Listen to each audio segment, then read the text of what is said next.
Everyone, कैसे हो आप लोग। तो अब आपका एग्ज़ाम अप्रैल महीने से शुरू हो रहा है 2024 के लिए। और इस वीडियो में हम आपको फाइनल ईयर वालों के लिए राजनीति विज्ञान का जो पहला पेपर है, पश्चिमी जो राजनीतिक विचारक हैं उनसे संबंधित, तो उसके बारे में हम कवर करने वाले हैं। वैसे मैंने बहुत सारे वीडियोस 2-3 साल पहले आपके लिए बना रखे हैं, जिसमें मास्टर वीडियो भी शामिल है। तो एक बार आप मास्टर वीडियो ज़रूर देख लेना, ताकि आपका पूरा सिलेबस है जो रिवाइज हो जाए। अब हम महत्वपूर्ण प्रश्नोत्तरी के बारे में इस वीडियो में बात करेंगे, जो आपकी परीक्षा के लिए इंपॉर्टेंट है। तो प्रश्नोत्तरी ये उससे संबंधित है कि आपके जो पिछले सालों के एग्जाम है, उसके भी आपके इसमें पेपर के जो प्रश्न है वो आपको इसमें मिल जाएंगे। पहला प्रश्न है आपके प्लेटो की जो 4 पुस्तकें हैं उसके बारे में आपको लिखना है। वैसे 4 पुस्तकों का नाम तो मैंने लिखा है, वैसे 2 ही पुस्तकें पूछी जाती है आपसे। 2 पुस्तकों का प्रश्न तो मतलब कन्फर्म है कि आएगा, चाहे वो प्लेटो की हो, अरस्तु की हो, मैकियावेली की हो, और भी जो दार्शनिक है उनसे संबंधित 2 पुस्तकों के प्रश्न है वो जरूर आएंगे। तो हम आगे आगे बढ़ेंगे जैसे जैसे, तो वैसे आपको ये ऐसे प्रश्न आपको करवाते जाएंगे। तो प्लेटो की 4 पुस्तकों में देखो, सबसे महत्वपूर्ण जो पुस्तक है वो है रिपब्लिक। तो रिपब्लिक के बारे में इसके अंदर ही जो आदर्श राज्य है उसकी कल्पना की गई है, और यही महत्वपूर्ण है। प्लेटो की अगर आपसे परीक्षा में प्लेटो से संबंधित कोई भी प्रश्न पूछे, जो कि कन्फर्म है कि पूछा जाएगा, तो आपको रिपब्लिक का हवाला देना है। यानी कि आपने ऐसा लिखना है कि प्लेटो की जो रिपब्लिक पुस्तक है उसके अनुसार, यानी उसके अंदर उसने आदर्श राज्य की कल्पना की है, और भी जो जिससे भी संबंधित प्रश्न आता है उसका आपको रिपब्लिक के अंदर ही लिखना है, ठीक है, उसके अंतर्गत। फिर दूसरी इसकी सबसे महत्वपूर्ण पुस्तक है द लॉज। फिर तीसरी है द स्टेट्समैन, फिर गॉर्जियस, और जो 5वीं पुस्तक है वो है सिम्पोजियम।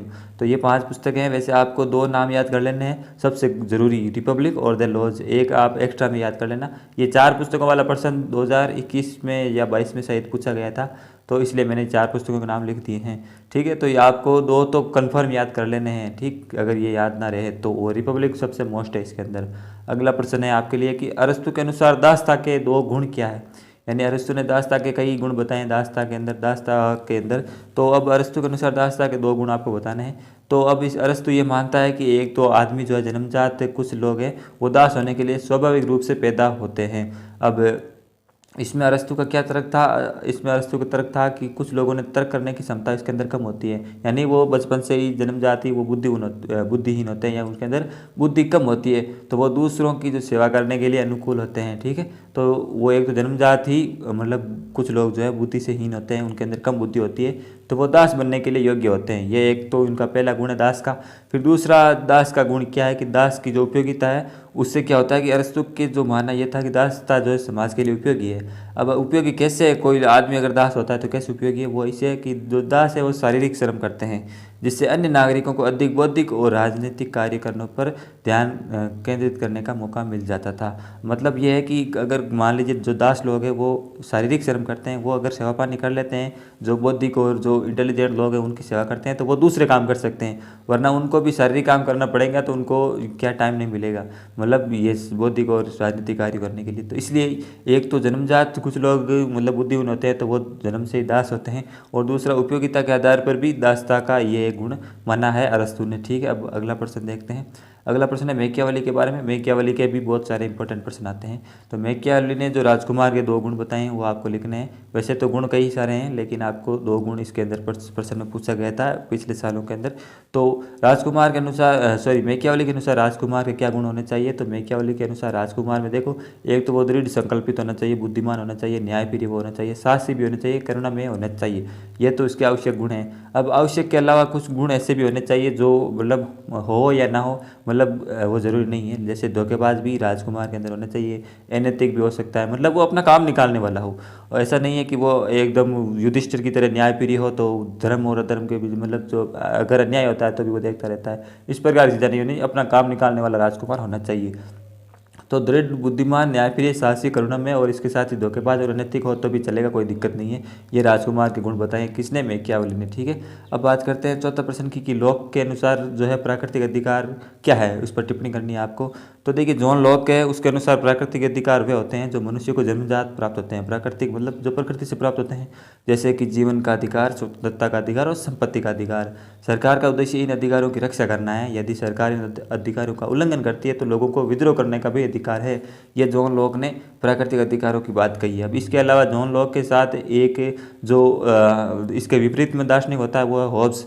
हॉब्स है जो इस प्रकार जो लॉक है उसका उल्टा होता है। तो वो मैंने एक वीडियो में आपको कवर करवा रखा है, जॉन लॉक, हॉब्स और जो रूसो है, उन तीनों का तुलनात्मक अध्ययन करवा रखा है। तो अगर आप वो वीडियो देखेंगे तो आपको इन तीनों के ही जो दर्शन है, इनके जो विचार है वो आप समझ जाएंगे, ठीक है। फिर आगे प्रश्न में बढ़ते हैं, रूसो की 2 पुस्तकों के नाम। तो रूसो की जो 2 पुस्तकें हैं, एक तो द सोशल कॉन्ट्रैक्ट, और इनमें से एक आप कोई भी ले सकते हैं, जैसे एमाइलिया ऑन एजुकेशन, जूलिया कन्फेशन, रिवेरीज, ठीक है। इसकी जो रूसो की सबसे महत्वपूर्ण है द सोशल कॉन्ट्रैक्ट, जैसे प्लेटो की कौन सी थी, रिपब्लिक, और रूसो कौन सी है, देखो सोशल कॉन्ट्रैक्ट, ठीक है। अब इसके बाद विस्तार से मैंने लिखा है तो थोड़ा पढ़ लेते हैं, क्या कि ये जो और किसी प्रश्न में आपके काम आ जाएगी। तो रूसो एक प्रभावशाली स्विस दार्शनिक थे, जिन्होंने 18वीं शताब्दी में लिखा। उनकी पुस्तकों में राजनीति, शिक्षा, साहित्य और दर्शन सहित कई विषयों को कवर किया गया है। उनकी सबसे प्रसिद्ध पुस्तक सोशल कॉन्ट्रैक्ट है। सामाजिक और राजनीतिक दर्शन पर एक ग्रंथ है। यह सरकार की वैधता और नागरिकों के अधिकारों की प्रकृति पर चर्चा करता है, यानी कि ये सबसे महत्वपूर्ण पुस्तक है सोशल कॉन्ट्रैक्ट, ठीक है। अब इसके अलावा ये तो 2-3 पुस्तकें और हैं। ये देखिए, एक तो ये शिक्षा पर ग्रंथ है, एक उपन्यास है जो प्रेम विवाह पर ध्यान केंद्रित करता है, ये एक आत्मकथा संस्मरण है। तो इस प्रकार ये अलग अलग जो टॉपिक वाइज है वो इनके जो ग्रंथ है वो लिखे गए हैं, रूसो की पुस्तकें हैं, ठीक है। तो आप इनमें से कोई भी 2 को याद कर लेना। और इस एक तो ये सोशल कॉन्ट्रैक्ट तो ज़रूरी है, ये आपको याद होनी ही चाहिए, ठीक है। बाकी इनमें से आप कोई भी याद कर सकते हो। अगला प्रश्न देखते हैं, रूसो की सामान्य इच्छा की अवधारणा क्या है। तो सामान्य इच्छा और एक होती है सबकी इच्छा, इनके अंदर कई बार भेद भी पूछ लिया जाता है। सामान्य इच्छा वर्सेस सबकी इच्छा, इसमें अंतर बताओ। तो सामान्य इच्छा क्या है और सबकी इच्छा क्या है, चलिए हम बारी बारी देखते हैं। सामान्य इच्छा एक राजनीतिक दर्शन है जो रूसो द्वारा विकसित किया गया था। ये विचारधारा कहती है कि एक समुदाय में एक सामान्य इच्छा होती है। एक समुदाय मतलब एक पूरा जो ग्रुप है उसके अंदर, जो सभी नागरिकों के हित में होती है। ये व्यक्तिगत इच्छाओं से अलग होती है और इसका उद्देश्य समाज की भलाई को बढ़ावा देना है। मतलब यह है कि जो सामान्य इच्छा है उसका मतलब यह है कि जो समाज है, जो पूरा ग्रुप है, उसकी भलाई हम कैसे कर सकते हैं, उसके बारे में जो सोचता है, जो उसकी मतलब कल्पना करते हैं, उनकी इच्छाओं की कल्पना करते हैं, तो वो सामान्य इच्छा होती है, ठीक है। रूसो के अनुसार सामान्य इच्छा को निम्नलिखित विशेषता द्वारा परिभाषित किया जा सकता है। यह सभी नागरिकों की इच्छाओं का प्रतिनिधित्व करती है, ये सार्वजनिक हित को बढ़ावा देती है, ये तर्कसंगत और न्यायपूर्ण होती है, और इसके अलावा ये व्यक्तिगत इच्छाओं से अलग होती है। अब जो सबकी इच्छा होती है वो पर्सनल इच्छा होती है, उसमें जो आदमी होता है वो अपनी भलाई सोचता है, व्यक्तिगत भलाई सोचता है। तो आप कॉन्सेप्ट अगर नाम पढ़ेंगे कि सामान्य इच्छा वर्सेस सबकी इच्छा, तो सबकी इच्छा का मतलब ये होना चाहिए कि भाई जिसमें सभी की इच्छा समान रूप से होनी चाहिए। सबका मतलब सामान्य इच्छा की जो परिभाषा है वो सबकी इच्छा की होनी चाहिए, लेकिन इसका उल्टा है, ये आप ध्यान रखना, उल्टा है। सबकी इच्छा का मतलब पर्सनल हित होना चाहिए, पर्सनल बेनिफिट होना चाहिए, और सामान्य इच्छा का मतलब है सबकी भलाई। तो ये इसका मतलब जो है कॉन्सेप्ट है सब सामान्य इच्छा का, ठीक है, रूसो के अनुसार। और इसके अलावा अब अगला प्रश्न है उदात्त निरंकुशता, ये इसके उदाहरण क्या है। तो देखिए, उदात्त निरंकुशता 18वीं शताब्दी की एक राजनीतिक विचारधारा थी जो प्रबुद्धा के विचारों से प्रेरित थी। यह विचारधारा कहती थी कि एक निरंकुश शासक जो बुद्धिमान और न्यायप्रिय हो अपने प्रजाजनों के लिए सबसे अच्छा शासन प्रदान कर सकता है। मतलब जो उदात्त निरंकुश था, निरंकुश तो आप जानते ही होंगे जिस पर किसी प्रकार का कोई अंकुश नहीं है, लेकिन उदात्त निरंकुशता का मतलब यह है कि ऐसे शासक होना चाहिए जो एक तो बुद्धिमान हो और न्यायप्रिय हो, और अपने जो यही अगर ऐसा ही शासन होगा, निरंकुश शासक होना चाहिए वो बुद्धिमान और न्यायप्रिय हो, वो अपने जो जनता है उसको सबसे बढ़िया शासन वही दे सकता है।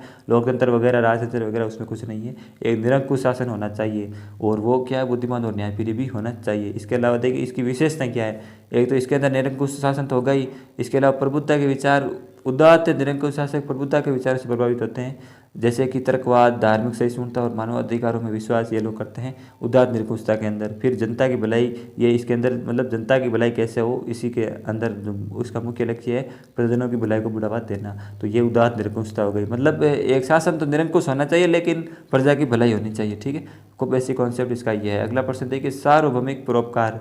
परोपकार तो आप समझते होंगे दूसरों की भलाई करना। सार्वभौमिक मतलब पूरी जो सभी लोगों की भलाई, तो सभी मनुष्यों के प्रति समान दया और करुणा दिखाने पर केंद्रित कौन सा जो उदाहरण है वो है सार्वभौमिक परोपकार।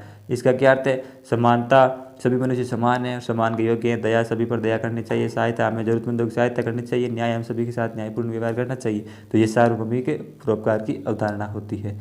अगला प्रश्न देखिए, द्वंद्ववाद के 3 नियम क्या होते हैं। ये भी प्रश्न शायद पिछले कुछ साल में आया था MDSU अजमेर की परीक्षा में। तो द्वंद्ववाद के 3 नियम होते हैं। तो देखिए, द्वंद्ववाद में एक तो पहला नियम है मात्रा से गुण में परिवर्तन का नियम। मात्रा से गुण में परिवर्तन का नियम क्या है, ये नियम कहता है कि जब किसी वस्तु या घटना में मात्रात्मक परिवर्तन एक निश्चित सीमा को पार कर देते हैं तो वे गुणात्मक परिवर्तन में बदल जाते हैं। उदाहरण के लिए, पानी को गर्म करने पर तापमान धीरे धीरे बढ़ता है। जब तापमान 100 डिग्री से ऊपर चला जाता है तो पानी उबलने लगता है। ये गुणात्मक परिवर्तन है। यानी कि कुछ ऐसी उसके अंदर परिवर्तन कर देते हैं कि उसकी मात्रा ही परिवर्तन हो जाए, उसका गुण परिवर्तन हो जाए, ऐसा कुछ परिवर्तन कर दे। तो उससे पहला नियम तो यही है, मात्रा से गुण में परिवर्तन का नियम। दूसरा है विपरीत की एकता और संघर्ष का नियम। ये नियम कहता है कि हर वस्तु या घटना में विरोधी तत्व होते हैं। ये विरोधी तत्व एक दूसरे के विरुद्ध संघर्ष करते हैं, लेकिन वे एक दूसरे से जुड़े हुए भी होते हैं। उदाहरण के लिए दिन और रात विरोधी तत्व हैं, लेकिन वे एक दूसरे के विरुद्ध संघर्ष करते हैं, लेकिन वे एक दूसरे से जुड़े हुए भी हैं। इसका मतलब यही है कि वो है तो अलग अलग, लेकिन एक दूसरे से संघर्ष भी कर रहे हैं, लेकिन वो एक दूसरे से जुड़े हुए भी हैं। ठीक है, इसके अंदर उदाहरण से भी मैंने आपको समझाने की कोशिश की है, क्योंकि ये नियम ऐसे कठिन होते हैं, ऊपर ऊपर से हम जब पढ़ते हैं तो हमारे कुछ दिमाग में ऐसा क्या है कि जाता नहीं है एक बार के अंदर। और मुझे पता है कि आप लोग मतलब ऐसे ही हो कि भाई परीक्षा कल है, आज पढ़ रहे हैं, तो इस प्रकार अगर ऐसे शब्द हम पढ़ेंगे तो बहुत ही कठिनाई होती है याद रखने में। तो इसलिए ये उदाहरण अगर आप याद करोगे तो आपके अंदर कॉन्सेप्ट भी आसानी से समझ में आ जाएगा। फिर तीसरा लास्ट नियम है नकार का नकार नियम। यह नियम कहता है कि जो पुराने नकारात्मक तत्वों का नकारात्मक तत्व द्वारा विनाश होता है, और इस विनाश से एक नया सकारात्मक तत्व जन्म लेता है। उदाहरण के लिए सामंतवाद एक पुराना नकारात्मक तत्व था, इसका विनाश पूंजीवाद द्वारा हुआ, जो एक नया सकारात्मक तत्व था। ठीक है, ये 3 नियम हो गए। और इसके अंदर ये ध्यान रखना महत्वपूर्ण है कि द्वंद्ववाद के ये नियम एक दूसरे से जुड़े हुए हैं, वे एक दूसरे को समझने में मदद करते हैं। ठीक, ये समझने में तो क्या आएगा, बहुत ही मुश्किल से आते हैं ऐसे समझ नियम वगैरह। फिर लास्ट प्रश्न देखते हैं आज की वीडियो का, वो है वर्ग संघर्ष का सिद्धांत। जैसे कि कार्ल मार्क्स वगैरह को जब हम पढ़ेंगे तो इसके अंदर ऐसे बहुत सारे सिद्धांत आएंगे। तो वर्ग संघर्ष समाज में विभिन्न वर्गों के बीच संघर्ष को दर्शाता है, जो मुख्य रूप से उत्पादन के साधनों के स्वामित्व पर आधारित होता है। इसके अंदर देखिए अलग अलग हेडिंग्स के समाज वर्गों में विभाजित होता है, जिसके अंदर पूंजीपति वर्ग अलग होता है, श्रमिक वर्ग, किसान वर्ग, इस प्रकार गरीब वर्ग जो लोग होते हैं। ठीक है, इसके अलावा जो दूसरा पॉइंट है, वर्गों के बीच हितों का टकराव होता है। पूंजीपति अधिक लाभ चाहते हैं, अधिक पैसा कमाना चाहता है, श्रमिक बेहतर वेतन चाहते हैं और काम की बेहतर परिस्थितियाँ चाहते हैं। यह संघर्ष सामाजिक परिवर्तन का कारण बनता है, श्रमिक अधिकारों और सामाजिक सुरक्षा के विकास में योगदान देता है।